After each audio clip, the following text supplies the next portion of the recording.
Argentina Brazil নিয়ে উন্মাদনা, বাড়ির ছাদে বিশাল পতাকা আর রাত জেগে খেলা দেখা। কিন্তু এবারের বিশ্বকাপের আগে বাংলাদেশের ফুটবল প্রেমীদের জন্য আসছে এক চরম দুঃসংবাদ। এবার হয়তো টিভি পর্দায় বিশ্বকাপের কোনো খেলাই দেখতে পারবেন না এদেশের কোটি দর্শক। কিন্তু কেন বাংলাদেশের দর্শকেরা বঞ্চিত হতে পারেন বিশ্বকাপ দেখা থেকে? বিস্তারিত জানাচ্ছেন বদিউজ্জামান মিলন। এবারের ফিফা বিশ্বকাপ সামনে রেখে বড় অনিশ্চয়তায় পড়েছেন বাংলাদেশের ফুটবল প্রেমীরা। তবে বাংলাদেশের ফুটবল প্রেমীরা বিশ্বকাপের খেলা দেখতে পারবেন কিনা সেটা নিয়ে অনিশ্চয়তা তৈরি হয়েছে।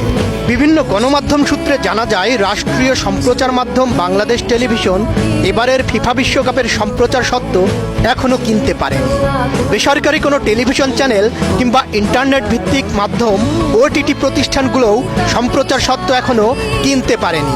ফিফার নীতিমালা অনুযায়ী অনুমোদন ছাড়া বিদেশি চ্যানেলের সম্প্রচার অন্য দেশে সরাসরি দেখানো যায় না।